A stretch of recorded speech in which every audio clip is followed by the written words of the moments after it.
எல்லாரும் தேவனுடைய சமூகத்தில் இருக்கிறோம். இன்னைக்கு ஆண்டவர் நம்மோடு கூட பேசும்படி இந்த கவனத்தோடு கூட நாம வந்திருப்போம். யோவேல் தீர்க்க தரிசன புத்தகம், யோவேல் தீர்க்க தரிசன புத்தகம் 1ஆம் அதிகாரம் 4வது வசனம், 7வது வசனம், 17வது வசனம். பச்சை புழு விட்டதை வெட்டுக்கிளி தின்றது, வெட்டுக்கிளி விட்டதை பச்சை கிளி தின்றது, பச்சை கிளி விட்டதை முசுக்கட்டை பூச்சி தின்றது.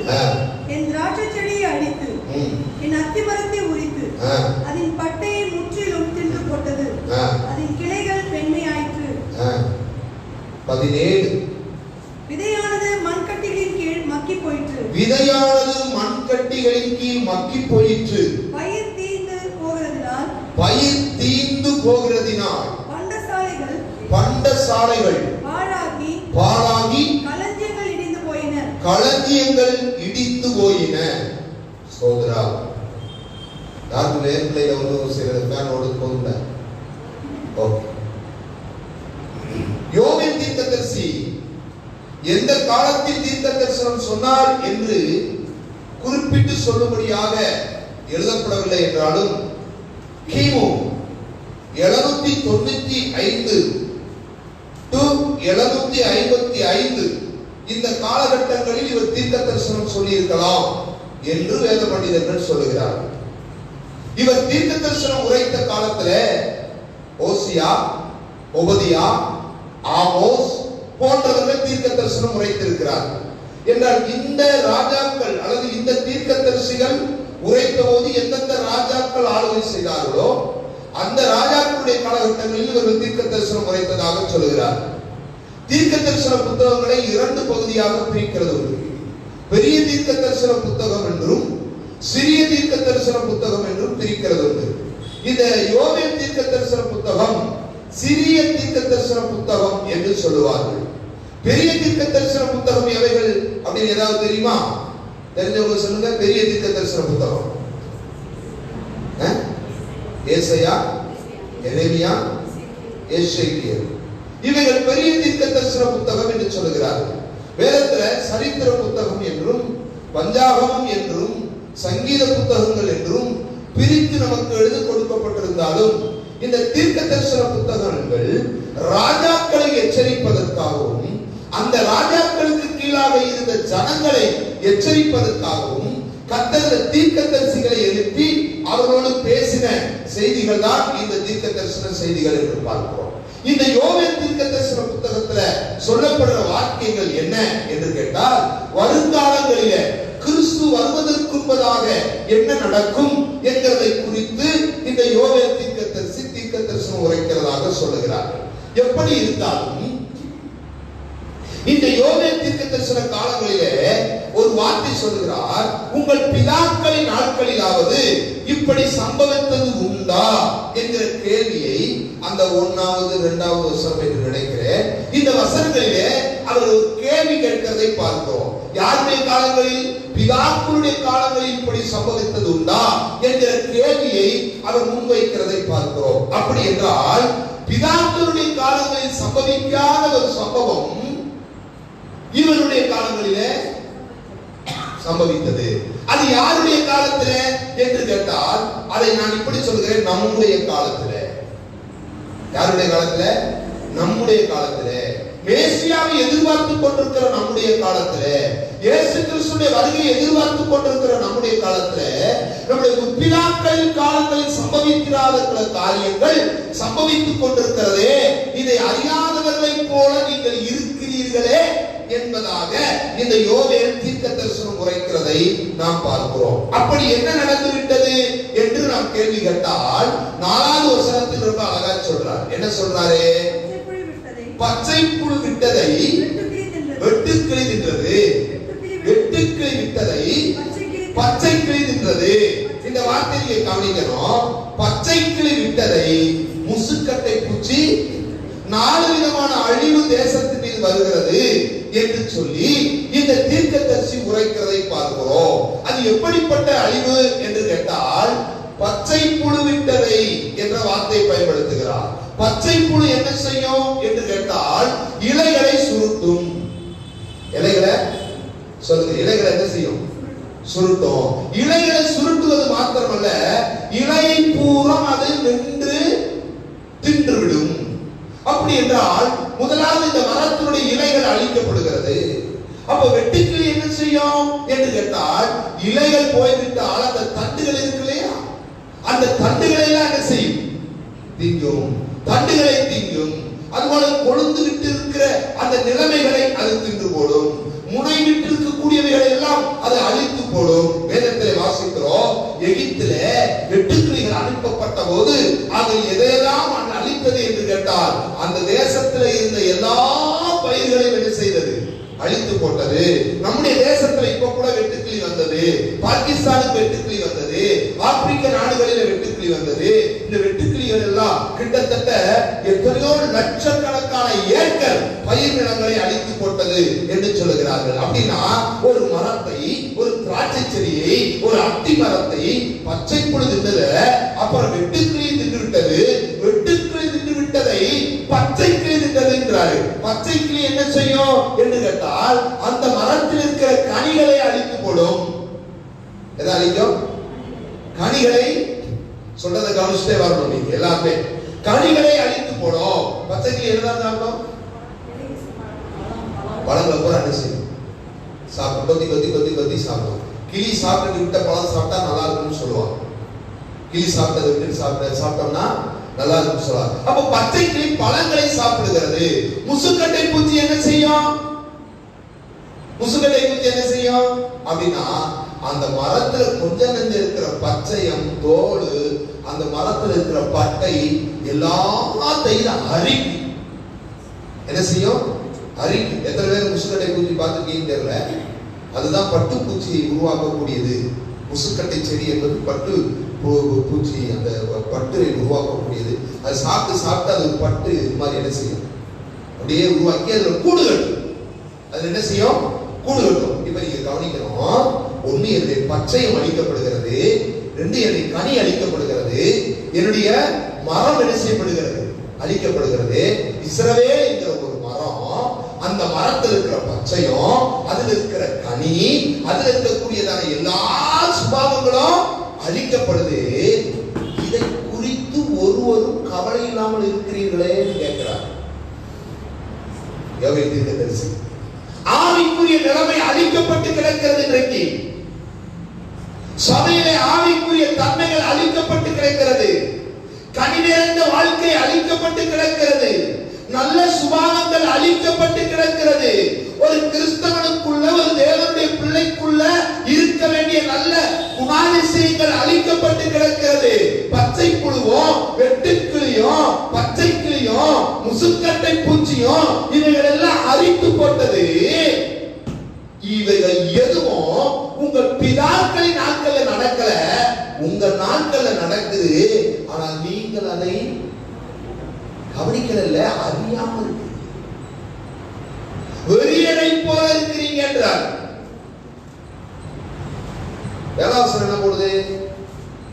என் திராட்சை செடி அழித்து, என் திராட்சை செடி அழித்து, என் அத்தி மரத்தை உரித்து, என் அத்தி மரத்தை உரித்து. கவனிக்கணும், திராட்சை செடியை அழித்து, அத்தி மரத்தை உரித்து. எல்லாம் தெரிஞ்சு வேண்டாம். இஸ்ரவேலின் நிலைமை இப்பதான். இப்ப எப்படி சொல்லுவேன்? இஸ்ரவேலுடைய நிலைமை முழு மொட்டையா. 5 மாசத்துல அநேக கிறிஸ்தவர்கள் மொட்டையடிக்கப்பட்ட கிறிஸ்தவர்களா இருக்கிறார்கள். என்ன? ஜெபம் இல்ல, ஆராதனை இல்ல, இல்லையா? ஆண்டவரை பாடி துதிக்கிற துதி இல்ல, வேத வசனத்தை கேட்கிற தன்மைகள் இல்ல, நல்ல சுபாவங்கள் இல்ல, கனி கொடுக்கிற அனுபவங்கள் இல்ல, இல்ல இல்ல இல்ல இல்ல, எல்லாமே அழிக்கப்பட்டு கிடக்கு. நான் சொல்றேன் கவனிங்க, எதெல்லாம் இல்ல அந்த காலத்துல அப்படின்னா 9ஆம் வசனம் சொல்லுது. 1ஆம் அதிகாரம் 9ஆம் வசனத்துல பலி என்பது எதை குறிக்கும்? ஆராதனையை குறிக்கும். பலி என்பது எதை குறிக்கும்? ஆராதனை குறிக்கும். ஆராதனை இல்லை. என்ன இல்ல? ஆராதனை இல்லை. 5 மாசமா ஆராதனை இல்லைன்னா நீங்க உங்க வீடுகள் ஆராதனை பண்ணீங்களா? ஆராதனை பண்ணீங்களா? வீடுகளில் கூடினோமா? வீடுகளில் ஜெபித்தோமா? வீடுகளில் ஆராதனை செய்தோமா? ஆலயங்கள் பூட்டப்பட்டு கிடந்ததே. அநேகர் என்ன சொன்னாங்க, நான் பிறந்து பல வருஷம் ஆச்சியா, 48 வருஷம் ஆச்சு ரட்சிக்கப்பட்டு, ஆண்டவருடைய ஆலயத்துக்கு போய் பல வருஷம் ஆச்சு. ஆனா இப்படி ஆலயங்கள் பூட்டப்பட்டு கிடந்தத நாம் பார்த்ததில்லை. ஆராதனை இல்ல, கதவுகள் பூட்டப்பட்டு போனது, ஆராதனை நிறுத்தப்பட்டு போனது. ஆராதனை மட்டுமா இல்ல, அங்க வாசிக்கிறோம் 10வது வசனத்துல வயல்வெளி பாழாயிற்று. வயல்வெளி பாழாயிற்று அப்படின்னா என்ன அர்த்தம்? ஆகாரம் இல்ல. என்ன இல்ல? ஆராதனை இல்ல, ஆகாரமும் இல்ல. தேசத்துல ஆகாரம் இல்ல. வயல்ல வயல் விளையணும், தானியம் பெருகணும், திராட்சை செடியில பழம் இருக்கணும், அத்தி மரத்துல கனி இருக்கணும், வயல்ல கோதுமை வார்கோதுமை அறுப்பு இருக்கணும். அதுவே இல்ல. 5 மாசமா ரொம்ப பேருக்கு எதுவுமே இல்ல. வர வேண்டிய வரம் இல்ல, சம்பளத்தை கூட பாதியாக்கி விட்டாங்க. என்ன கேட்டா எங்களுக்கே இல்ல அப்படின்னு சொல்றாங்க. அரசாங்கத்துக்கே இல்ல, அரசாங்கத்துக்கே வருமானம் இல்ல. இப்ப கூட லாக்டவுன்ல திறந்து விட்டதுக்கு என்ன காரணம் அப்படி கேட்டா தொற்று நோய் பரவிக்கிட்டு தான் இருக்கு. அது எவ்வளவு பரவு தெரியுமா? 5994, 5996, 5990, 5991. அதான் நேற்று ஒருத்தர் கேட்டிருந்தேன், ஏப்பா 5991 94 தாண்டாதா? என்ன செய்யாதா? தாண்டாதா? ஏன்னா நான் பிரேயர் சாயங்காலம் பண்றோம். அப்ப நான் தான் நடத்துறதுனால அந்த நடத்துறப்ப நான் சொல்லுவேன், ஒரு இது சொல்றது, அந்த நியூஸ் படிச்சுட்டு சொல்லுவேன், இத்தனை வந்திருக்கு. ஒரு மாசமா 5900 குறையவே இல்லை, அப்படியே நிக்குது இல்லையா? அது யார் கொண்ட புண்ணியமோ தெரியல. குறைஞ்சாலும் பிரச்சனை, கூடுனாலும் பிரச்சனை. இன்னும் உங்களுக்கு வைரஸுடைய தன்மை குறையல, ஆனா திறந்து விட்டுருக்கான என்ன காரணம்? தேசத்துல ஆகாரம் இல்ல, பொருளாதாரம் உளுந்து போச்சு, ஜிடிபி போச்சு, -23.9 என்கிற அளவுக்கு விழுந்து போச்சு. இன்றைக்கு அது தெரியாது. இன்னும் ஒரு 6 மாசம் கழிச்சு அது இந்திய பொருளாதாரத்துல வெளிப்படும். அநேக சோத்துக்கு கூட வழி இல்லாத நிலைமை வரும்னு பொருளாதார அறிஞர்கள் சொல்றாங்க. என்னன்னு தெரியல, ஜாக்கிரதையா போங்க. இப்ப தெரியாது, இப்ப தெரியாதான். இன்னொரு 6 மாசம் கழிச்சு இந்த நிலைமை என்ன செய்ய போகுது? பிரதிபலிக்க போகுது. அரசாங்கத்திட்ட கேட்டா சொல்றாங்க வருமானம் இல்ல, அரசாங்கம் எல்லாமே ஸ்தம்பிச்சு போச்சு, ட்ரெயின் ஓடல, இது வான்வழி மார்க்க எதுவுமே நடக்கல, தொழில் நடக்கல, பூரா போச்சு. என்ன அர்த்தம்? ஆகாரம் இல்ல, ஆராதனையும் இல்ல, ஆகாரம் இல்ல. 12வது வசனத்தை வாசிங்க. திராட்சை செடி வதங்கி, திராட்சை செடி வதங்கி, அத்திமரம் சாரமற்று போகிறது, அத்திமரம் சாரமற்று போகிறது. மாதுளை, பேரிச்சம், கிச்சிலி முதலிய வெளியின் செடிகள் எல்லாம் வாடி போயிட்டு. சந்தோஷம் இல்ல. என்ன இல்ல? சந்தோஷம் இல்ல. குடும்பத்துக்குள்ள சந்தோஷம் இல்ல, பிள்ளைகளுக்குள்ள சந்தோஷம் இல்ல. ஒரு காலம் வரப்போகுதான், வேதம் சொல்லுகிறது, சபைக்குள்ள கூட சந்தோஷம் இல்ல, மனிதனுக்கு மனிதன் சந்தோஷம் இல்ல, பிள்ளைகளை பெற்றெடுத்ததுனால் சந்தோஷம் இல்ல, சந்தோஷமே இல்லாத வாழ்க்கை. இப்படி சொல்லுங்க. ஆராதனை இல்ல, ஆகாரம் இல்ல, ஆனந்தம் இல்ல. 13வது வசனம் போட்டிருக்கு, எதுவும் நடக்கும்னு சொல்லக்கூடிய அளவுல அனுகூலமான சூழ்நிலை இல்ல, அனுகூலமான சூழ்நிலை இல்ல. அது மாத்திரமா? 17வது வசனம் போட்டிருக்கு. 17வது வசனம், விதையானது, கவனிக்கணும் அந்த வார்த்தை, நல்லா கவனிங்க. விதையானது மண்கட்டிகளின் கீழே மக்கி போயிற்று. விதை என்பது என்ன? விதை என்பது என்ன சொல்லுங்களேன். நம்ம ஆவிக்குரிய சொல்லி பார்ப்போம். வசனம். விதை என்பது என்னது? வசனம். மத்தேயு 13வது அதிகாரத்துல போட்டிருக்கு இல்லையா? விதை என்பது வசனம். ஒரு விதைக்கிறான், அந்த விதை எங்கே விழுகிறது? வழியருகே விழுகிறது. அது கற்பாறை விட்டு விழுகுது, அப்புறம் முள்ளு இடத்துல விழுகுது, அப்புறம் அது நல்ல இடத்துல விழுகிறது. இப்ப நீங்க கவனிக்கணும், விதை, இங்க விதை எப்படி இருக்குன்னா மண் கட்டிக்கு கீழே மக்கி போச்சு. இப்ப எப்படி சொல்றேன்? ஆராதனை இல்ல, ஆகாரம் இல்ல, அப்புறம் ஆனந்தம் இல்ல, அனுகூலமான சூழ்நிலை இல்ல. அது மாத்திரம் அல்ல, அடுத்த தலைமுறைக்கு இன்னும் வசனமும் இல்ல. இக்கால சபைகள் எப்படி இருக்கு கொஞ்சம் கவனிச்சு பார்த்தா, அடுத்த தலைமுறைக்கு வசனம் சொல்லப்படுதா இல்ல, வசனம் போதிக்கப்படுதா இல்ல, 5 மாசமா வாலிப பிள்ளைக்கு ஏதாவது சொல்லப்பட்டதுண்டா, வாலிபருக்கு ஏதாவது பேசப்பட்டதுண்டா? நான் கேட்கிறேன், நமக்கு தான் இல்ல. என்ன இல்ல? பச்சையம் இல்ல, கனி இல்ல, எல்லாத்தையுமே வெட்டுக்கிளி பச்சை புழு எல்லாம் சாப்பிட்டு போயிடுச்சு. சரி, அடுத்த தலைமுறைக்கு என்ன செய்யணும்? வரணும். அந்த வர வேண்டிய வளர வேண்டிய வசனமோ வரல. நடந்தது என்ன? பண்டகசாலை வெறுமையாயிருச்சு. பண்டகசாலை வெறுமையாய் போயிருச்சு. இங்க அழகா சொல்றாரு, இப்படி எல்லாம் இருந்தோம். 5வது வசனத்துல சொல்றாரு, இதை குறித்து கவலைப்படுவார் ஒருவர் இல்லை. அவங்க வெறித்திருக்கிறார்கள், அவங்க திராட்சரசம் குடித்துக் கொண்டிருக்கிறார்கள், அவர்கள் தங்கள் மனமோட போக்கிலே போய் கொண்டிருக்கிறார்கள். முதியோரே கேட்கிறாரா? அசாசனம் என்ன சொல்லுது? வெறியரே விழித்து அழுங்கள், திராட்சரசம் குடிக்கிற சகல ஜனங்களே. கவனிக்கணும், ஏன் இந்த வார்த்தை பயன்படுத்துறாரு? எப்பா ஆராதனை நடக்கலப்பா, அடுத்த தலைமுறைக்கு சத்தியம் போதிக்கப்படலப்பா, இன்றைய தலைமுறை சத்தியம் இல்லாத தலைமுறையா வளருது. இந்த லாக்டவுன் நாட்கள்ல அநேக தேவ மனிதர் மறித்து போனாங்க. எத்தனை பேர் தெரியும் தெரியல. அநேக தேவ மனிதர், நல்ல நல்ல போதகர்கள். அது யார் மறிச்சா? நல்ல மண்டக்காரன்னு சொல்லுவோமே இல்லையா, நல்ல வேதத்துல தேரிடம் மறித்து போனாங்க. நான் யோசித்தேன், எங்க ஊர் சிவகாசிர பாஸ்டர் ஜான்ராஜன் ஒரு மறித்து போனார், அடுத்த ஒரு பாஸ்டர் மறித்து போனார், அப்புறம் ஒரு வேதா டீச்சர், சூப்பர் டீச்சரா, அவர் மறித்து போனார். இப்படி டக்கு டக்கு டக்கு டக்கு டக்கு மரணங்கள் 5 மாசத்துக்குள்ள பல பேரை கொண்டு போயிடுச்சு.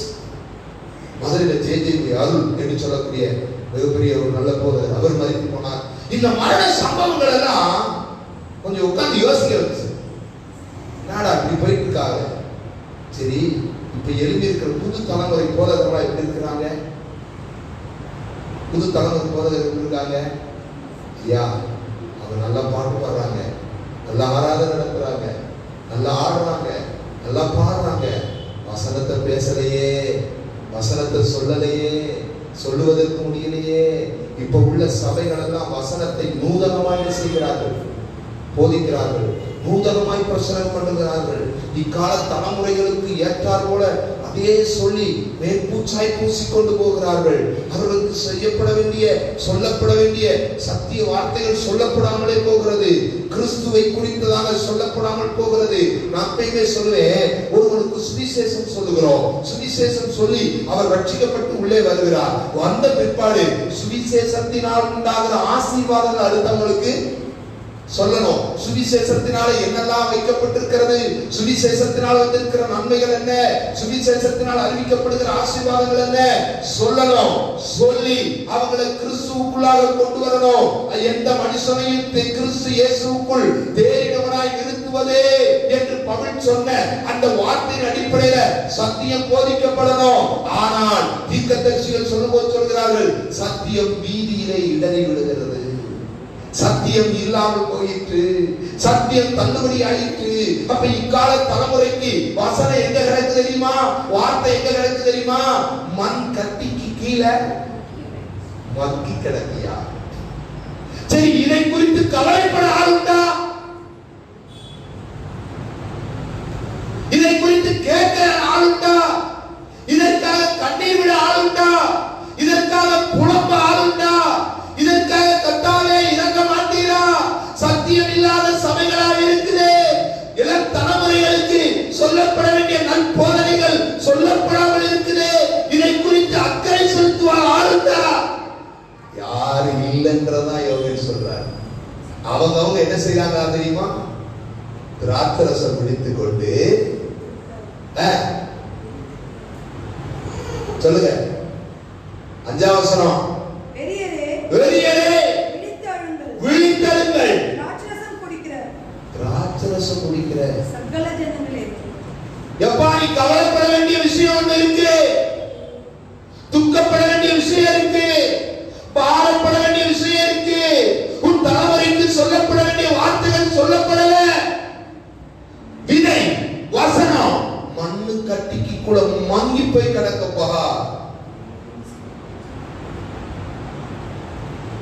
இதை குறித்து நீ பரிதவிக்கலனா, இதை குறித்து கண்ணீர் விடலனா, இதை குறித்து புலம்பலனா, முதியோரே கேட்கிறாரா? இளைஞரே, கர்த்தரை விட்டு தூரம் போனவர்களே, நிர்விசாரிகளே, அலட்சியப்படுத்துகிறவர்களே, இல்லையா? நம்ம மட்டும் சபைக்குள்ள வந்து உட்கார நினைக்கிற அணைங்க எல்லாம் தலைமுறைகள் விட்டு வந்துடுவோம். அவங்களுக்கு சொல்லப்பட வேண்டியதை சொல்ல மறுத்துடுவோம். உங்க தலைமுறையை நீங்க உருவாக்கலனா, உங்க தலைமுறைக்கு சொல்ல வேண்டியதை சொல்லி கர்த்தருக்குள்ள அவங்களை நடத்தலனா, உங்களை பார்த்து ஆண்டவர் சொல்வாரு, வெறியரே, நிர்விசாரிகளே, சீயோனிலே கால் வைப்பார். ஆமென். அப்ப 1ஆம் அதிகாரத்தில் இதெல்லாம் சொல்லிட்டு 2ஆம் அதிகாரத்துக்கு ஆண்டவர் வந்து சொல்றார், ஒரு அழைப்பு கொடுக்கிறார். என்ன அழைப்பு? என்ன அழைப்பு? 2ஆம் அதிகாரம் 12வது வசனம். ஆதலால் நீங்கள் இப்பொழுதே உபவாசத்தோடும் அழுகையோடும் புலம்பலோடும் உங்கள் முழு இருதயத்தோடும் என்னிடத்துக்கு திரும்புங்கள். மனம் திரும்புங்கள் ஒரு அழைப்பு கொடுக்கிறார். என்னிடத்துக்கு யாரெல்லாம் மனம் திரும்பணும் சொல்லுங்க பார்க்கலாம். எத்தனை பேர் மனம் திரும்பி இருக்கிறீர்கள்? ஹலோ, நான் மனம் திரும்பிக்கிறேனா அப்படின்னா யார்தான் கேட்கணும்? என்னைத்தான் கேட்கணும். நீங்க மனம் திரும்பிக்கீங்களா அப்படின்னு கேட்டா யார்தான் கேட்கணும்? மனம் திரும்புங்கள் முதல் வார்த்தை எப்ப வந்துச்சு? நம்ம ஆண்டவரை அறியாதவர்களா இருந்த போது வந்தது. இப்ப 2வது விஷயம் திரும்புங்கள்ன்றாரு. அப்படின்னா என்ன அர்த்தம் தெரியுமா? தேவனை அறிந்தோம், தேவனை குறித்து தெரிந்தோம், தேவனுடைய சத்தியத்தை மறந்து, தேவனுடைய வார்த்தைகளை மறந்து, தேவன் சொன்ன காரியத்தை மறந்து அவரை விட்டு தூரமா நிற்கிறோம்ன்றாரு. எனக்கு திராட்சை ரசம் போதும், எனக்கு ஒரு நேர சாப்பாடு போதும், எனக்கு ஒரு வீடு போதும், எனக்கு இருக்க ஒரு இடம் இருந்தா போதும், எனக்கு டெய்லி ஒரு வருமானம் கிடைச்சா போதும், மற்றதை குறித்து, மற்றவர்கள் குறித்து, மற்றவங்களை குறித்து எனக்கு கவலை இல்லைன்னு உட்கார்ந்து இருந்தா ஆண்டவர் சொல்றாரு, முதல்ல நீ என்னிடத்துக்கு திரும்பு. என்னத்துக்கு திரும்பு? நீ என்னிடத்துக்கு திரும்பினா நான் வாழ்க்கை திரும்புவேன். நீ என் பட்சமா வந்தா நான் உன் பட்சமா வருவேன். இதுதான் ஆண்டவருடைய வார்த்தை. 2வது வார்த்தை சொல்றாரு, நீ திரும்புன்னு மட்டும் சொல்லன்னு விடாம 2ஆம் அதிகாரம் 15வது வசனத்துல ஒரு வார்த்தை சொல்றாரு, சீயோனில் எக்காலம் ஊதுங்கள், திட்டமிடுங்கள். திரும்புங்கள், திட்டமிடுங்கள். ஒவ்வொரு தேவக்குள்ளையும் நான் அடுத்து என்ன செய்வேன், என்ன செய்யணும்? ஹலோ, திட்டமிடணும். இருக்கீங்களா எல்லாரும்? இங்க எல்லாம் அமைதியா இருக்கீங்க. பார்த்தா சத்தம் இல்லாம இருக்க கை வைத்து காட்டுங்க பார்ப்போம். ஆமென். திட்டமிடுங்கள். எதை குறித்து திட்டமிடணும்? நீ வாரம் ஆலயத்துக்கு வருவேன், திட்டமிடுங்கள். உபவாசம் இருப்பேன், திட்டமிடுங்கள். ஒரு நாளை ஒதுக்குவோம், திட்டமிடுங்கள். கூடுங்கள், ஒன்று கூடுங்கள். பெண்களாய் கூடுங்கள், சபையாய் கூடுங்கள், இளைஞர்களாய் கூடுங்கள், முதியோராய் கூடுங்கள். எல்லாரும் கூடி ஒன்றாய் கூடுவோம், ஒருமித்து சில திட்டங்களை இடுவோம். அது தேவ நாமத்துக்கு மகிமையானதா இருக்கட்டும், அதை சத்தியத்தை சொல்லுவதற்கு ஏதுவானதா இருக்கட்டும், அது ஆண்டவரை குறித்ததான காரியத்தை உலகத்திற்கு வெளிப்படுத்துகிற ஒன்றாய் இருக்கட்டும். அப்ப திட்டமிடணும் சொல்றாரு. யார்? நம்மால எல்லாம் வாங்கப்பா, உங்களை எல்லாரும் பரிசுத்தப்படுத்துங்க. பரிசுத்தப்படுத்துவது என்பது என்னது? பரிசுத்தப்படுத்துறதுக்காக உபவாசம் இருக்கு. இன்னைக்கு உபவாசம் வேண்டாம், ஜபம் வேண்டாம்ன்ற ஒரு உலகத்துக்கு என்ன செஞ்சுட்டோம்? வந்துட்டோம். எத்தனை பேர் இந்த லாக்டவுன் நாள் உபவாசம் இருந்தீங்க வீட்டில்? கொஞ்சம் ஒரு நாளோ 2 நாளோ 3 நாளோ நான் உபவாசம் சொன்னேன் இல்லையா? நாங்க பரவாயில்லப்பா, எங்களுக்கு முடியாத உபவாசம் இருக்குது. சரி, கம்பல்சரியாவது இருக்கணும் ஒரு எண்ணம் வரணும். சில வேலை பார்த்துக்கிட்டே உபவாசம் இருப்பாங்க. அது உபவாசம் அல்ல, பட்டினி. அது உபவாசம் அல்ல, உபவாசம்னா தனித்து வாசமாயிருப்பது, கர்த்தரோடு தனியா உட்கார்ந்து நேரத்தை செலவழிப்பது.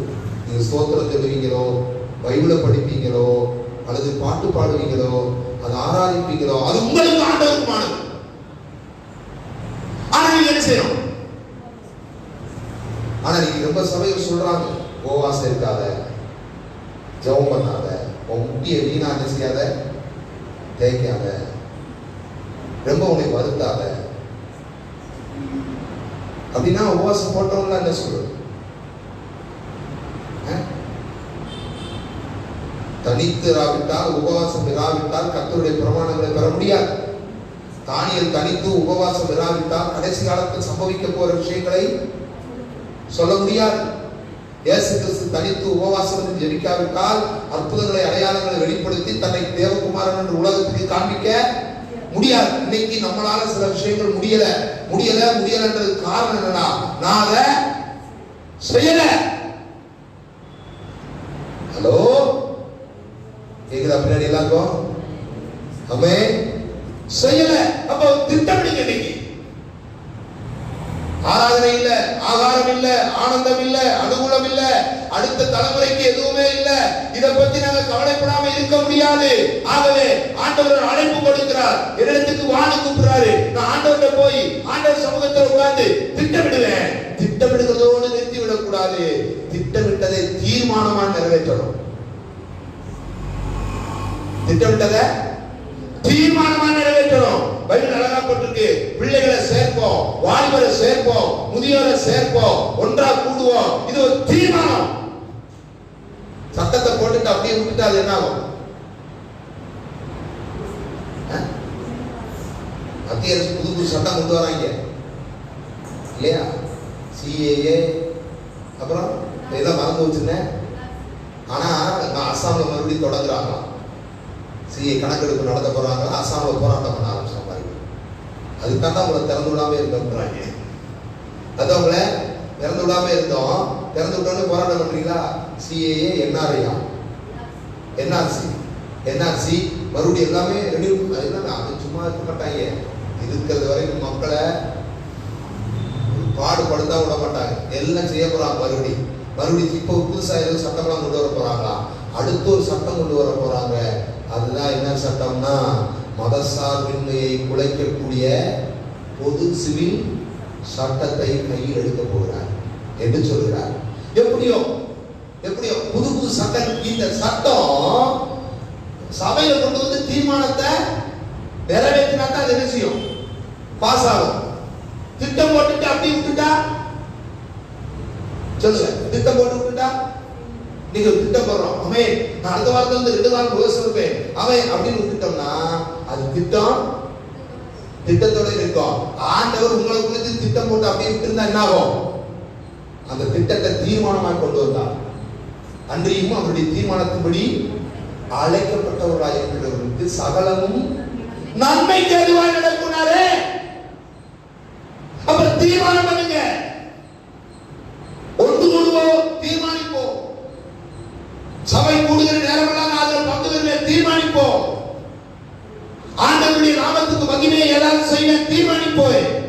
அந்த தீர்மானங்கள் தான் என் வாழ்க்கையில ஆசீர்வாதத்தை கொண்டு வரும். கைகளை உயர்த்தி கர்த்தரை ஸ்தோத்திரம் பண்ணுங்க. அந்த தீர்மானம் தான் என் வாழ்க்கையில ஆசீர்வாதம். இப்ப நீங்க கவனிக்கணும், இந்த 2ஆம் அதிகாரத்தின் பிற்பகுதி அழகா சொல்லுது, நீ திரும்பி வா, திட்டமிடு, தீர்மானம் பண்ணு.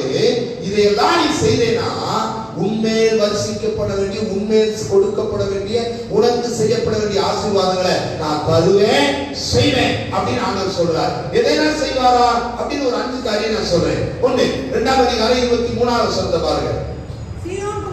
சீயோன் குமாரரே, உங்கள் தேவனாகிய கர்த்தருக்குள் மகிழ்ந்து களிகூருங்கள். என்ன வார்த்தை? தக்கபடி உங்களுக்கு முன்மாரியை கொடுத்து, உங்களுக்கு முன்மாரியையும் பின்மாரியையும் ஏற்கனவே. அப்ப முதல்ல சொல்றேன், கவனிங்க. நீங்க ஆண்டவருக்கு திரும்பணும், திரும்புற நீங்க திட்டமிடணும், திட்டமிடுற நீங்க தீர்மானம் பண்ணணும். அப்படி தீர்மானம் பண்ணினா இன்னைக்கு சபை மேல ஆண்டவர் வர்ஷிக்கப்பட்ட ஒரு ஆசீர்வாதம் என்ன தெரியுமா? முன்மாரியையும் பின்மாரியையும் வர்ஷிக்கப்படுவேன். ஆமென், அல்லேலூயா. வர்ஷிக்கப்படுவேன். இந்த வர்ஷிக்கப்படுவேன் என்று சொல்லுடைய பொருள் என்ன தெரியுமா? சரியான நேரத்தில் மழை பெய்யும். தீர்க்கதரிசி சொல்லும்போது சொல்றாரு, ஆசீர்வாதமான மழை பெய்யும். அப்படின்னு என்ன அர்த்தம்? இது முந்தின பகுதியில் வாசிக்கிறோம். திராட்சை செடி பட்டு கிடக்குது, அத்திமரம் உரிக்கப்பட்டு கிடக்கு, நிலங்கள் பாழாய் கிடக்குது, பயிர்கள் முளைக்க வேண்டியதெல்லாம் போய் காஞ்சி போய் கிடக்குது, எல்லாமே ஒரு நிலை உணர்ந்த நிலையில இருக்குது. அப்படின்னா நான் வர்ஷிக்கப்படுவேன், முன்மாரியையும் பின்மாரியையும் வர்ஷிக்கப்படுவேன். அப்படி வர்ஷிக்கப்படும் போது எதெல்லாம் பட்டு கிடக்குதோ, எதெல்லாம் மண்ணுக்குள்ள மூடப்பட்டு கிடக்குதோ, எதெல்லாம் தீஞ்சு போச்சோ, எதெல்லாம் இனி வளராது என்று சொல்லப்படுகிறதோ, எதெல்லாம் இனி நடக்காது என்று சொல்லப்படுகிறதோ, அவைகள் எல்லாம் மீண்டும் உழைக்க ஆரம்பிக்கும். அல்லேலூயா.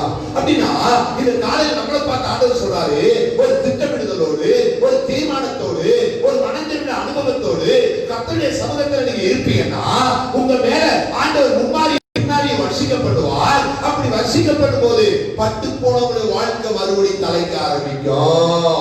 மண்ணுக்குள்ள மங்கி போன விதைகள் மறுபடி தலைக்க ஆரம்பிக்கும். ஆதரவாக்கப்பட்ட இடங்கள் எல்லாம் வயல்வெளியாக மாறும். என்றால் அவர் வர்ஷிக்கப்படுவதன் மூலம் ஒரு பெரிய ஆசீர்வாதத்தின் வாசலை கர்த்தர் திறந்து கொடுப்பார் என்பது இந்த வார்த்தையுடைய அர்த்தமாக இருக்கிறது. ஆமென். 28வது வசனம் என்ன சொல்லுது பாருங்க. 28வது வசனம், அதற்கு பின்பு நான் மாம்சமான யாவர் மேலும், நீங்க கவனிக்கணும், இந்த ஊத்துவே வர்ஷிக்கப்படுவே மழையை பொழிய பண்ணுவேன் என்பதனுடைய பொருள் என்ன? நான் ஆவியை ஊற்றுவேன் என்று சொல்லுகிறார். அப்படின்னா இளைஞரே, முதியோரே, வயோதிபரே, வாலிபரே, கன்னியரே, ஆண்டவருடைய வார்த்தை கேட்கணும். உங்கள் மேலே ஆவியை வர்ஷிக்கப்படுவேன். எப்படி நிலத்தின் மீது பூமி மீது மழை பெய்கிறதோ, மழை பெய்யும் போது பட்டு போன, அற்று போன, விளையாமல் போன, பலனில்லாமல் போன எல்லாம் மறுபடி பலன் கொடுக்க முளைத்தெழும்புவது போல என் ஆவியை உங்கள் மேல ஊற்றுவேன். எத்தனை பேர் அது வேணும்னு விரும்புறீங்க? அல்லேலூயா. இன்னைக்கு அநேக சபைகள்ல என்ன இல்லை? ஆவி இல்லை. என்ன இல்லை? ஆவி இல்லை. பைபிள்ல போட்டிருக்கு, ஆவியுடைய முன்மாரியும் பின்மாரியும் பெய்யலன்னா சபை எப்படிதான் இருக்கும்? வறண்டுதான் கிடக்கும். ஆத்மாக்கள் எப்படி இருப்பாங்க? வறண்டுதான் இருப்பாங்க. அவங்களுக்குள்ள ஒரு பெருச்சி இல்ல, அவங்களுக்குள்ள வர வேண்டிய நன்மைகள் வராது, அவங்களுக்குள்ள நடக்க வேண்டிய மாற்றங்கள் நடக்காது. இன்னைக்கு ஏன் குடும்பங்கள்ல வறட்சி? இன்னைக்கு ஏன் பிள்ளைகளுக்குள்ள வறட்சி? இன்னைக்கு ஏன் முதியோர்கள் சொப்பனங்களை காண முடியல? இன்னைக்கு ஏன் வாலிபர்கள் தீர்க்க தரிசனம் உரைக்கல? இன்னைக்கு ஏன் தரிசனங்களை பார்க்கல? அவங்க மேல ஆவியின் பின்னாடி என்ன செய்யப்படல? ஊற்றப்படல. அப்ப ஆவியானவர் இங்க யோவே கூட சொல்றாரு, என் ஆவியின் பின்னாடிய இந்த இளம் தலைமுறைகள் மேல, இளைய சந்ததிகள் மேல நான் ஊற்றப்படுவேன். அப்பொழுது தீர்க்க தரிசனம் உரைக்கிறவர் தீர்க்க தரிசனம் உரைப்பார்கள், சொப்பனம் காண்கிறவர் சொப்பனங்களை காண்பார்கள், அப்புறம் தரிசனம் பார்க்கிறவர்கள் தரிசனங்களை காண்பார்கள். கைகளை ஏந்தி கர்த்தரை ஸ்தோத்திரம் பண்ணுங்க. அல்லேலூயா. இன்னைக்கு சபைகள்ல என்ன இல்லை? சொப்பனம் இல்ல, தரிசனம் இல்ல. தரிசனம் இல்லாத இடத்தில் ஜனங்கள் சீர்கெட்டு போவார்கள். சிலரை குறித்து தரிசனம் பார்த்து சொல்லுகிறவர்கள் இருந்தார்கள். பிரதர், நான் உங்களை குறிச்சு இப்படி பார்க்கிறேன், சகோதரியும் உங்களை குறிச்சு நான் இப்படி பார்க்கிறேன். இன்னைக்கு சொன்னா ஆமா இவதான் புதுசா பார்த்துட்டான், ஆமா இவதான் புதுசா சொல்றா, என்னை பத்தி இவளுக்கு தெரியும் அப்படின்னு சொன்ன அக்கால சபைகள்ல உட்கார்ந்தால் வியாக்கியானங்கள் என்ன செய்யும்? நடக்கும். இன்னைக்கு என்ன காரணம் இல்ல? வியாக்கியானமும் இல்ல, எந்த காரணமும் இல்ல. நம்ம சோத்திரம் போட்ட மாட்டு எழுதிட்டு இருக்கோம். எங்கே ஆவியின் பின்மாறி ஊற்றப்படலையே, எங்கே நம்முடைய தலைமுறைகள் ஆவியானுடைய அருள் புரியப்படலையே. இன்னைக்கு நம்ம தலைமுறைகள் ஆவியானவர் என்றால் யார் என்று கேள்வி கேட்கிற நிர்பந்தமான சூழ்நிலைகள் இருக்கிறதே. நீ ஆவியை பெற்றிருக்கிறாயா? பரிசுத்தாவியை பெற்றுக் கொண்டீர்களா? பவுல் முதல் ஊழியத்துக்கு போன போது அவர் எல்லாரையும் பார்க்கிறார். பார்த்தபோது அவர்கள் எல்லாரும் சும்மா இருக்கிறதை கேட்டு கண்டுவிட்டு சொல்கிறார், நீங்கள் எல்லாரும் பரிசுத்தாவியை பெற்றீர்களா என்று கேட்டபோது கேட்கிறாரு, ஐயா பரிசுத்தாவி என்றால் யார் என்று நாங்கள் என்ன செய்யவில்லை, கேள்விப்படவில்லை என்று சொன்னபோது அவர் மீது கைகளை வைக்கிறார்கள். பரிசுத்தாவியானவர் பொழியப்படுகிறார். ஆமென். இன்னைக்கு சபைக்கு யார் தேவை என்றால் பரிசுத்தாவியானவர் தேவை. இன்னைக்கு சபை மேல யார் ஊற்றப்பட வேண்டும்? பரிசுத்தாவியானவர் ஊற்றப்பட வேண்டும். இளைஞர் மேல ஊற்றப்பட வேண்டும், முதியோர் மேல ஊற்றப்பட வேண்டும், வயோதிபர் மேல ஊற்றப்பட வேண்டும், கன்னியர் மேல ஊற்றப்பட வேண்டும். இந்த பரிசுத்தாவியானவர் ஊற்றப்படும் போதுதான் தீர்க்க தரிசனங்கள் வெளிப்படும், சொப்பனங்கள் வெளிப்படும், வரங்கள் கிரியை செய்யும், கனிகள் வெளிப்படும், மறைந்து போன எல்லா அனுபவங்களும் வெளிப்படும். சபை புத்துணர்வு பெறும், சபை உயிர் மீட்சி அடையும், ஜனங்களுக்குள்ள ஒரு உயிர் மீட்சி உண்டாகும். இந்த நிலை மாறாதது வரைக்கும்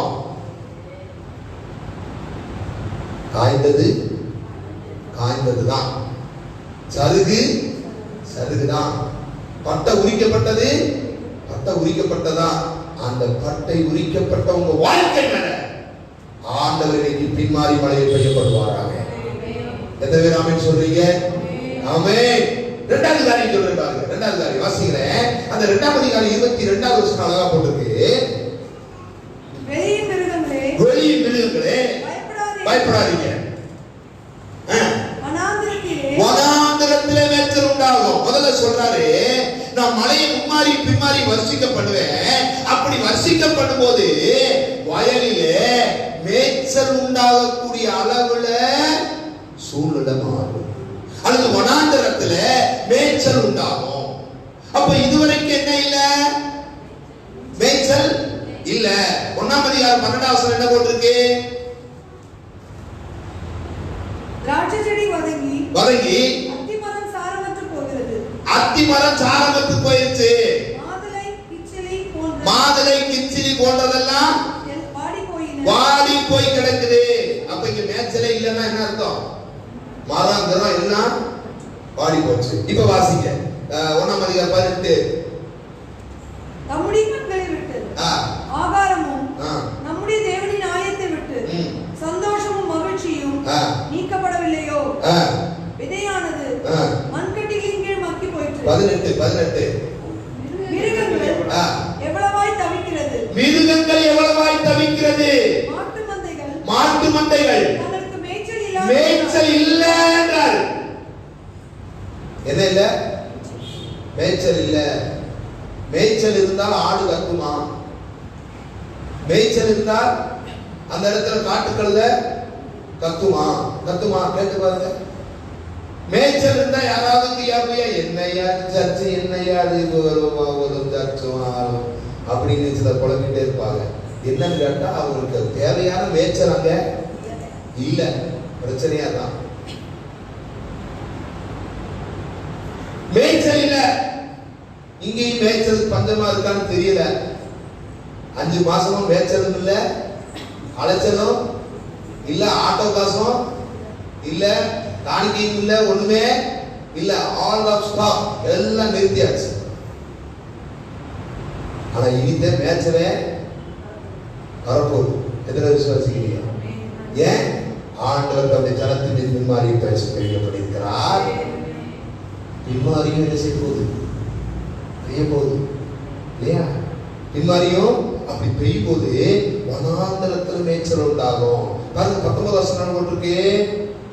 கர்த்தர் மறுமொழி கொடுத்து நமது ஜனத்தின் 1:19 கர்த்தாவே உம்மை நோக்கி கூப்பிடுகிறேன். அக்கினி வனாந்தரத்தின் மேய்ச்சல்களை பட்சித்து வாரி வெளியின் விருட்சங்களை எல்லாம் அழித்து படுத்து. விருட்சங்கள் எல்லாம் அழித்து படுத்து. வெளியின் மிருகங்களும் உம்மை நோக்கி கதறுகிறது. மேய்ச்சல் இல்லாததால கத்துது. நதிகளில் தண்ணீர் எல்லாம் வற்றி போயிடுச்சு. மேய்ச்சல் இல்ல, தண்ணீர் இல்ல. அக்கினி வனாந்தரத்தின் இதை நான் இப்படி சொல்ல விரும்புறேன். 23ஆம் வசனத்தை பாருங்க. 23ஆம் சங்கீதத்தை பாருங்க. 23ஆம் சங்கீதத்தை கர்த்தர் மேய்ப்பராய் இருக்கிறார். நான் தாழ்ச்சி அடையேன், அவர் நல்ல மேய்ப்பனுக்கு மேய்ச்சல் எங்க இருக்குன்னு தெரியும். உங்களை மேய்க்கிற மேய்ப்பன் யார்? ஒருத்தர் சொன்னார், மேய்ப்பன் ஏய்ப்பன் ஆகலாமா? மேய்ப்பன் சொல்லுங்க, ஏய்ப்பன் ஆகலாமா? தீர்க்கதரிசி சொல்றாரு, என் ஜனத்தை அவனை மேய்க்க சொன்னா அவன் ஓநாய்களுக்குள்ள கட்டி விட்டுட்டான், மலைகளுக்குள்ள துரத்தி விட்டான், காடுகளுக்குள்ள துரத்தி விட்டுட்டான் அப்படின்னு தீர்க்கதரிசி சொல்றாரு. என் ஜனங்கள் மேய்ப்பன் இல்லாத ஆடுகளை போல இருந்தது. நான் பார்த்தேன், என் ஜனத்தை பார்த்து இது மேய்ப்பன் இல்லாத ஆடுகளை போல இருக்குதுன்னு சொல்லி நானே இறங்கி வந்து அந்த ஜனத்தை மேய்க்கிறேன். மேய்க்கிற ஆண்டவர் எப்படி மேய்க்கிறாரா? புல்லுள்ள இடங்களில் மேய்க்கிறார். அல்லேலூயா. மேய்க்கிற ஆண்டவர் எப்படி மேய்க்கிறாரா? அமர்ந்த தண்ணீர் அண்டையில கொண்டு போய் விடுகிறார். மேய்க்கிற ஆண்டவர் எப்படி மேய்க்கிறாரா? நான் மரண இருளின் பள்ளத்தாக்கில் நடந்தாலும் பொல்லாப்புக்கு பயப்படேன், காரணம் தேவரீர் என்னோடு கூட இருக்கிறீர். கைகளை ஏறி கர்த்தரை ஸ்தோத்திரம் பண்ணுங்க. உங்களுக்கு ஒரு நல்ல மேய்ப்பன் இருக்கிறார். எத்தனை பேர் ஆமென் சொல்றீங்க? அல்லேலூயா. அவருக்கு தெரியும் எங்க போய் விடணும் தெரியும், எந்த இடத்துல மேய்க்கணும் தெரியும், எந்த இடத்துல மேய்ச்சல் கொடுக்கணும் தெரியும். ஆமென். அவர் பிரதான மேய்ப்பன். பிரதான மேய்ப்பனாகி கிறிஸ்து போது இந்த நாங்களாம் யாரும் பதவி இந்த கிரிக்கெட்ல 11வது 12வது வந்திருக்கான். அது திடீர்னு என்ன செய்யணும், ஒருத்தருக்கு முடியலன்னா இறங்கி வரணும். நாங்கெல்லாம் அப்படித்தான் சப்பாத்தான் நிறுத்துவோம். ஏய் போய் மேய், எங்க நின்று இருக்க அப்படின்னு சொன்னா தான் சித்தியும் மேய்க்க முடியும். மேய்க்கவே இல்லைன்னா ஆடுகள்லாம் கியா கியா என்ன செய்யும், கத்தும். இந்த அப்பா அந்த பாஸ்டர் இவரு சரியில்லப்பா, என்னப்பா அந்த பாஸ்டர் ஒன்னும் இதே சரியில்லப்பா, மேய்ப்பும் இல்ல, சரி ஏய்க்கவா தெரியும் பாஸ்டருக்கு, அதுவும் இல்ல, சும்மா பாசங்கார் படத்துக்கு வேண்டாமா? ஒரு பாஸ் சொன்னாரு, பிரசங்க மேடை ஒரு நாடக மேடை மாதிரி, அப்படியாவது என்ன செய்யும், ஒண்ணு தெரியல நடிக்கதான் செய்ய பார்க்கறாங்க. அப்படியே நடிக்க முடியும்? பல நாளைக்கு நடிக்க முடியாது. என்னைக்கு நாள் வேஷம் கலைஞ்சிடும். ஏற்க முடியாது, நடிக்க முடியாது. உருப்படியா மேட்சா குழப்பம் நடக்கும். ஆமென். நல்ல மேட்சல கொண்டு போய் விடணும். பாண்டவர் சொல்றாரு, நான் மேட்சல உண்டாக்குவேன், நான் மேட்சல கொடுப்பேன். எத்தனை விசுவாசிக்கிறீங்க? என்ன மேய்க்கிற ஒரு கர்த்தர் இருக்கிறார். ஆமென். இந்த 23ஆம் சங்கீதத்துடைய பின்னணி உங்களுக்கு எத்தனை பேர் தெரியும்? 23ஆம் சங்கீதத்தின் பின்னணி, கர்த்தரின் மேய்ப்பராய் இருக்கிறார், நான் தாழ்ச்சி அடையேன். இந்த வார்த்தாளா தாவீது எதை பின்னணி வைத்து எழுதுகிறார்னா, அவர் ஒரு இடையன், அவர் ஒரு மேய்ப்பன். மேய்ப்பன் என்ன செய்வாங்க தெரியுமா? இரவு நேரத்துல சாயங்கால நேரத்தில் அப்படியே காட்டுறோம், புல்லு அப்படியே நிறைஞ்சு கிடந்த பார்ப்பாங்க. எங்க புல்லு ரொம்ப இருக்கும்? நல்லா சொல்லுங்க, தண்ணீர் பக்கம் இருக்கிறது ஒண்ணு. இன்னொரு நல்லா சொல்லணும்னா, எங்க கொடிய மிருகங்கள் இருக்கோ அங்க என்ன இருக்கும்? புல்லு இருக்கும். ஏன் புல் இல்லாத இடம்லாம் கொடிய மிருகங்கள் இல்லாத அந்த ஆடு மாடு போய் என்ன செய்யும்?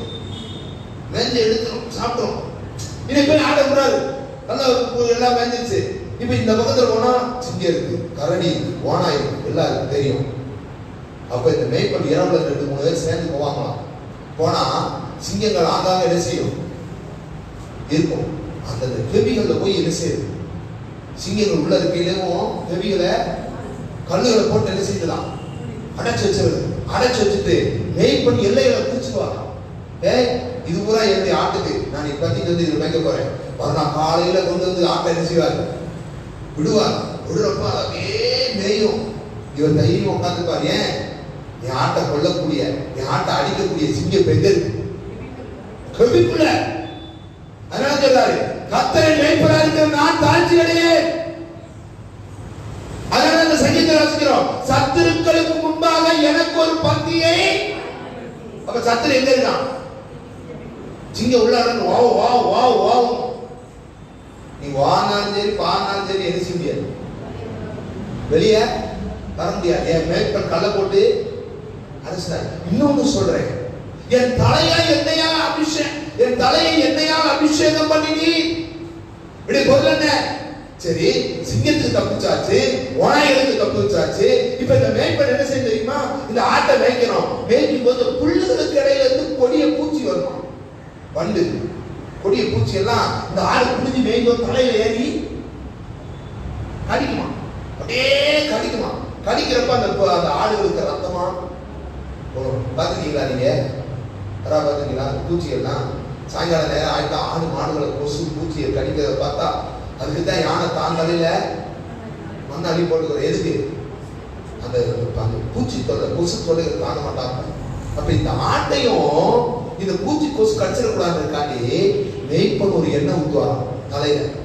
எண்ணெய ஊத்தி ஊத்தி கடை அந்த ஆடுகளை உள்ள விடுவாராம். விட்டா அந்த எண்ணெய், அந்த வாடை, அந்த பூச்சி கொசுக்கள் ஒண்ணுமே பக்கத்துல வர விடாது, ரத்தம் வராது. உடனே இந்த ஆடு சந்தோஷமா சாப்பிட்டு திரும்பி வருமா. அதனால சொல்றாரு, என் தலையை எண்ணெயால் அபிஷேகம் பண்ணி இருப்பா, கொடிய பூச்சியோ கொடிய வண்டோ என்னை கடிக்காம பாதுகாத்துட்டீங்கப்பா. என் பாத்திரம் நிரம்பி வழிகிறது, என் வயிறு நிரம்புகிறது, என் பாத்திரம் நிரம்புகிறது. என் தலையாடி என்னை அபிஷேகம் பண்ணி இருக்கிறேன், அதனால திருப்தியா இருக்கிறேன்.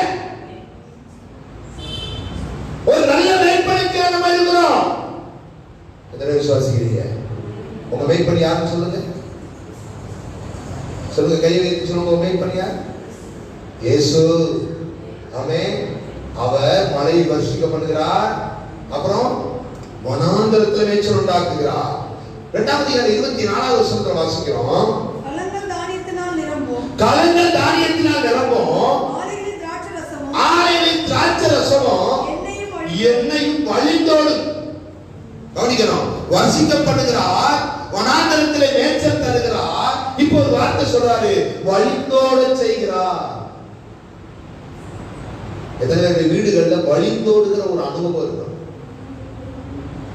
எத்தனை பேருடைய ஆவிக்குரிய வாழ்க்கை ஒரு வழிந்தோடுகிற அனுபவம் இருக்கணும்? எனக்கு அந்த மாதிரி அனுபவம் வேணும்னு எத்தனை பேர் கேட்கிறீங்க? எனக்குள்ள நிரப்பப்பட்ட ஆவியானவர், எனக்குள்ள நிரம்பி இருக்கிற ஆவியின் அபிஷேகம், அந்த ஆனந்தம், அந்த பாக்கியமான சந்தோஷம் நிரம்பி மற்றவங்களுக்குள்ள என்ன செய்யும்? டிரான்ஸ்பர் ஆகும். உங்கள்கிட்ட இருக்கிறது அவங்கள்ட்ட போன. இன்னைக்கு உங்கள்கிட்ட இருக்கிறது யாருக்காவது பக்கத்தில் போச்சுன்னா பெரும்பாடா நம்மகிட்ட இருக்கிறது பார்க்க அவங்க மற்றவங்க எப்பா சொல்லணும், அவங்கள மாதிரியே ஆவிக்குரிய வாழ்க்கை இருந்தா நல்லா இருக்கும், இவங்களை போல என்னுடைய ஜீவியை மாறினா நல்லா இருக்கும், அவங்கள போல எனக்கு வந்தா நல்லா இருக்கும். நான் பைபிள் ஸ்கூல் படிக்கும் போது ஒரு டீச்சர் இருந்தார்.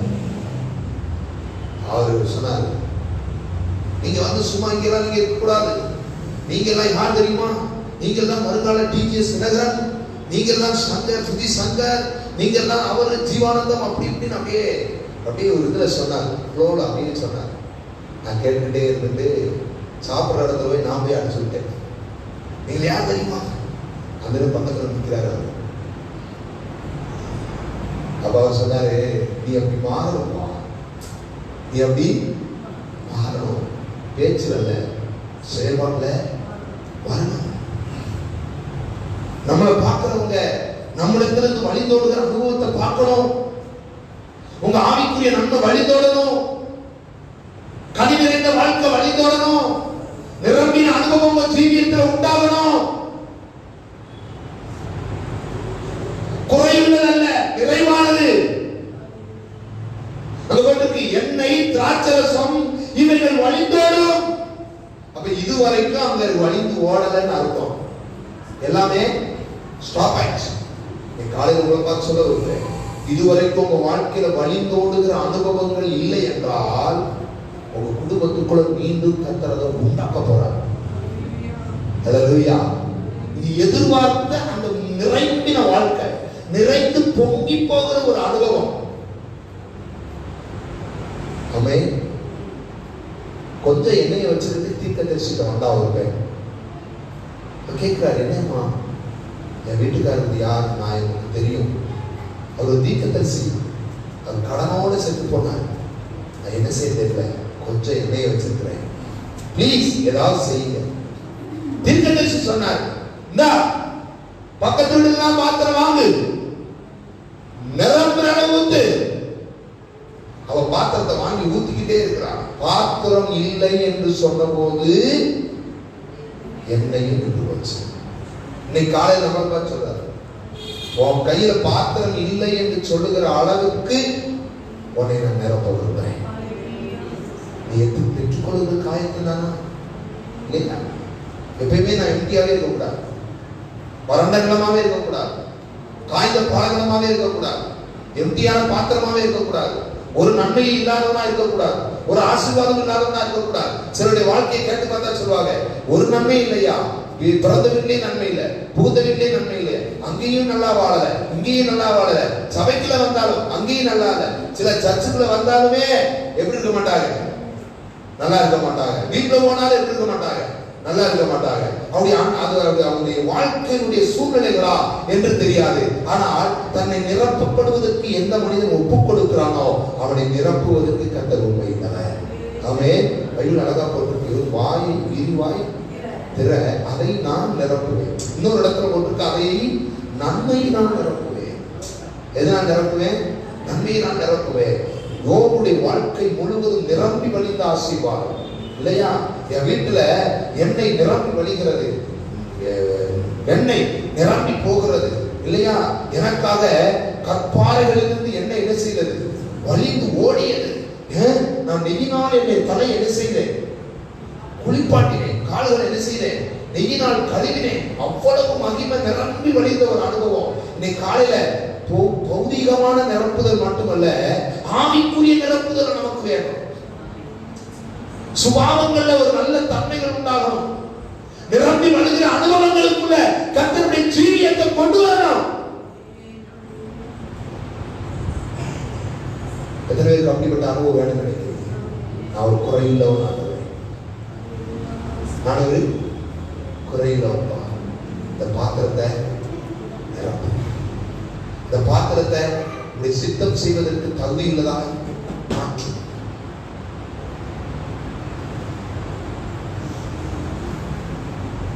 நான் குறையுள்ளவன் தான். கானாவூர் கல்யாண வீடு குறையுள்ள வீடுதான். கர்த்தருடைய கரம் வெளிப்பட்ட போது அது நிரம்பினது, வழிந்தோடியது. நாலாவது வார்த்தை சொல்றேன், கவனிங்க. 2ஆம் அதிகாரம் 25ஆம் வசனத்துல, நான் உங்களிடத்தில் அனுப்பினேன் என் பெரிய சேனையாகிய வெட்டுக்கிளியும் பச்சை கிளிகளும் முசுக்கட்டை பூச்சிகளும் பச்சை புழுக்களும் பட்சித்த வருஷங்களின் விளைவை உங்களுக்கு திரும்ப அளிப்பேன். இப்ப சொல்றாரு, வர்ஷிக்கப்படுவேன் சொன்னாரு, வனாந்தரத்தில் மேய்ச்சல் கொடுப்பேன் சொன்னாரு, வழித்தோட செய்வேன் சொன்னாரு. இப்ப 4ஆவதா சொல்றாரு, வருஷங்களின் விளைவை திரும்ப தருவேன். இழந்த வருஷங்களின் விளைவை திரும்ப தருவேன். பட்சித்த வருஷங்களின் விளைவை திரும்ப தருவேன். இன்னைக்கு இங்க உட்கார்ந்து இருக்கிற நம்ம அநேக இழந்தவர்களாக உட்கார்ந்து இருக்கிறோம். நான் சொல்லுவேன், எத்தனை வாரம் இழந்துட்டோம் சொல்லுங்க, எத்தனை வாரம் இழந்துட்டோம்? 5 மாசமா? மார்ச், ஏப்ரல், மே, ஜூன், ஜூலை, ஆகஸ்ட், செப்டம்பர், 6 மாசம். மார்ச் 22 வரை நினைக்கிறேன். இழந்துட்டோம். அது உண்டாகிற நன்மை இழந்துட்டோம். அது வரக்கூடிய ஆசீர்வாதத்தை இழந்துட்டோம். அதனால் உண்டாகக்கூடிய ஆவி மேன்மைகளை இழந்துட்டோம். இப்ப சொல்றாரு, பட்சித்த வருஷங்களை பலனை திரும்ப. எத்தனையுடைய வாழ்க்கையில பட்சிக்கப்பட்டிருக்கிறீங்கன்னு தெரியல. என் நன்மை பட்சிக்கப்பட்டிருக்கியா? என் சுகம் பட்சிக்கப்பட்டிருக்கிறது, என் ஆரோக்கியம் பட்சிக்கப்பட்டிருக்கிறது, என் குடும்பத்தின் ஆசீர்வாதம் பட்சிக்கப்பட்டிருக்கிறது, என் சபையில சில காரியங்கள் எடுக்கப்பட்டிருக்கிறது ஐயா. சமாதானம் பட்சிக்கப்பட்டிருக்கிறது, விடுதலை பட்சிக்கப்பட்டிருக்கிறது. தேவனிடத்திலிருந்து வந்த நன்மைகளை, சுகத்தை, பலனை அனுபவிக்க முடியாமல் அவைகளெல்லாம் பட்சிக்கப்பட்டிருக்கிறது. 1 சாமுவேல் 30ஆம் அதிகாரத்தை வாசிக்கிறோம். தாவீது எல்லாவற்றையும் இழந்து போனான். பட்சித்துக் கொண்டிருந்தான் சொல்லணும். அமலேக்கன் பட்சித்துக் கொண்டான். எடுத்துக்கொண்டார். அக்கினி எல்லாத்தையும் அழித்து விட்டது. கேட்கிற ஆண்டவர், நான் போலாமா? திரும்ப பெற்றுக்கொள்வேனா? கருவினா? எனக்கு இந்த முதல் வாரத்தில் வந்துட்டீங்க. செப்டம்பர் மாதம் அப்படிதானே? முதல் வாரம் எத்தனாம் தேதி? 6ஆம் தேதி வந்திருக்கீங்க. நான் சொல்லுவேன், கடந்த மாதங்களில் எதெல்லாம் உங்களுடைய ஜீவியத்திலிருந்து பட்சிக்கப்பட்டதோ, எதெல்லாம் உங்களுடைய ஜீவியத்திலிருந்து எடுக்கப்பட்டதோ, எதெல்லாம் உங்களுடைய ஜீவியத்தில் அனுகூலம் இல்லாமல் போனதோ, திரும்ப கர்த்தர் உங்க வாழ்க்கையில தருவாங்க. எத்தனை விசுவாசிக்கிறீங்க?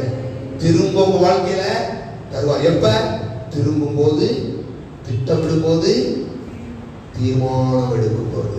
அதை மறந்துடக்கூடாது. அந்த வார்த்தைய மறந்துடக்கூடாது. நீங்க கர்த்தரிடத்தில் இருக்கணும். அப்படி நீங்க இருந்தா எதெல்லாம் உங்க ஜீவியத்தில் பட்சிக்கப்பட்டதோ அதை திரும்ப தருவார். இழந்ததனுடைய எண்ணிக்கை அதிகரிக்கலாம், ஆனா திரும்ப ஆண்டவர் தருவதனுடைய எண்ணிக்கை அதிகமாகும். ஆமென்.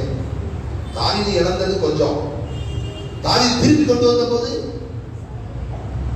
அவனுக்கு உள்ளது மட்டுமல்ல, அவங்க ஏற்கனவே கொள்ளையடிச்சது எல்லாத்தையும் எடுத்துட்டு வந்து அநேகருக்கு பங்கு கொடுத்து அனுப்பினான்.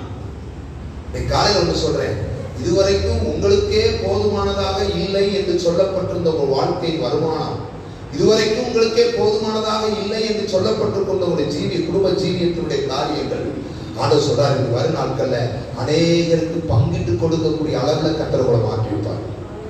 எத்தனை விசுவாசிக்கிறீங்க?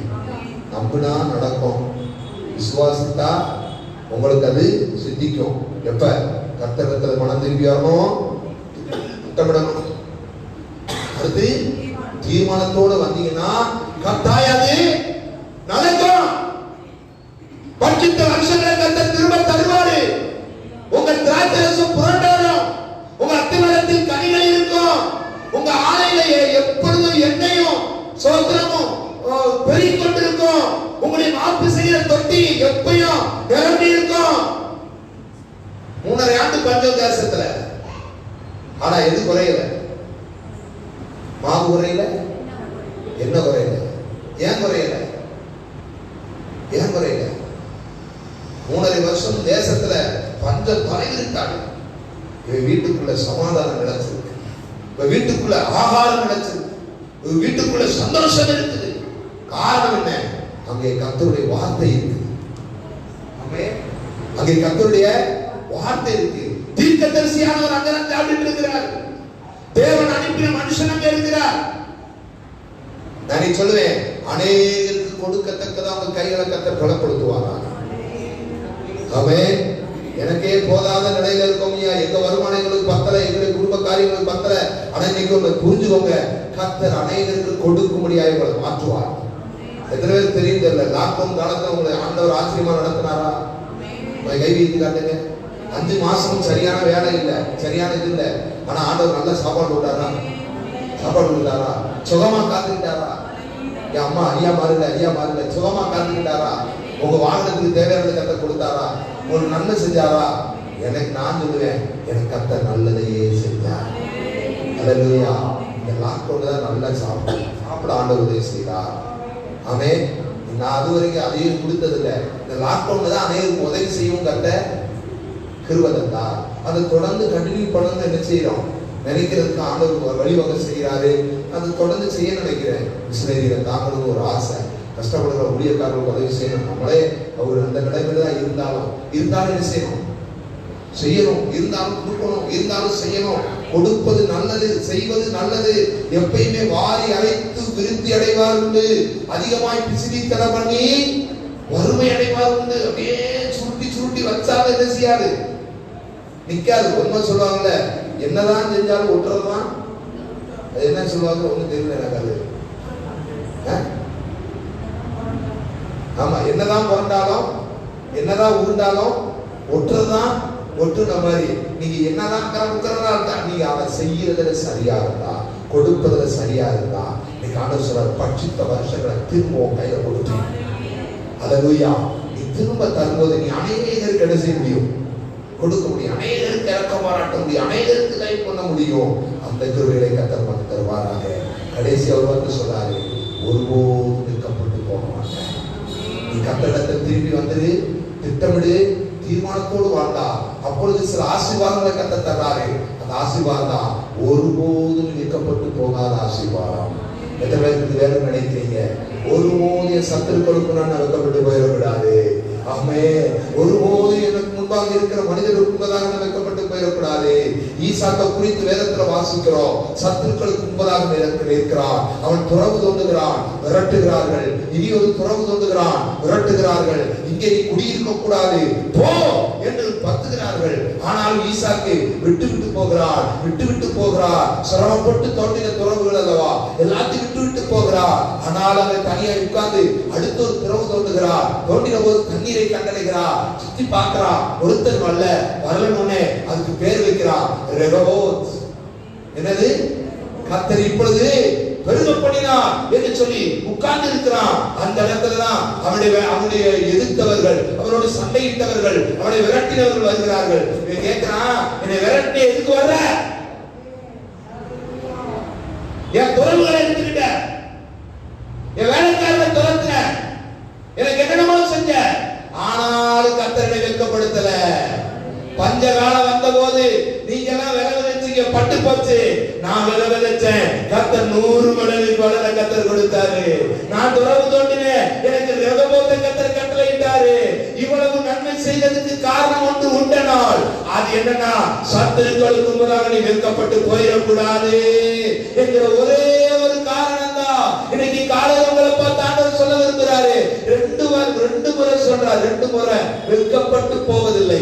என் ஜனங்கள் ஒருபோதும் வெட்கப்பட்டு போவதில்லை. அப்படின்னு என்ன அர்த்தம் தெரியுமா? நான் உங்களை வெட்கப்பட விடவே மாட்டேன்.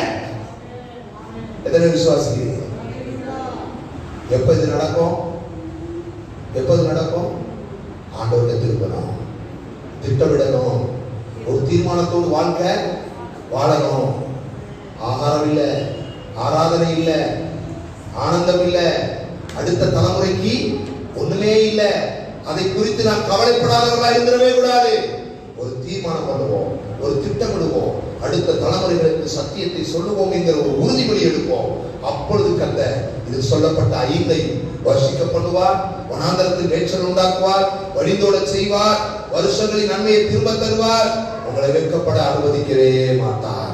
அந்த நன்மைகளை கர்த்தர் உங்களுக்கு கொடுத்து வெட்கப்படாத மனிதர்களாய் உங்களுடைய ஜீவியத்தை மாற்றி வைப்பாராக. கர்த்தர் பெரிய காரியங்களை செய்யட்டும். கண்களை கொடுப்போம், ஜெபம் பண்ணுவோம். ஹல்லேலூயா, ஹல்லேலூயா, ஹல்லேலூயா, ஹல்லேலூயா, ஹல்லேலூயா, ஹல்லேலூயா.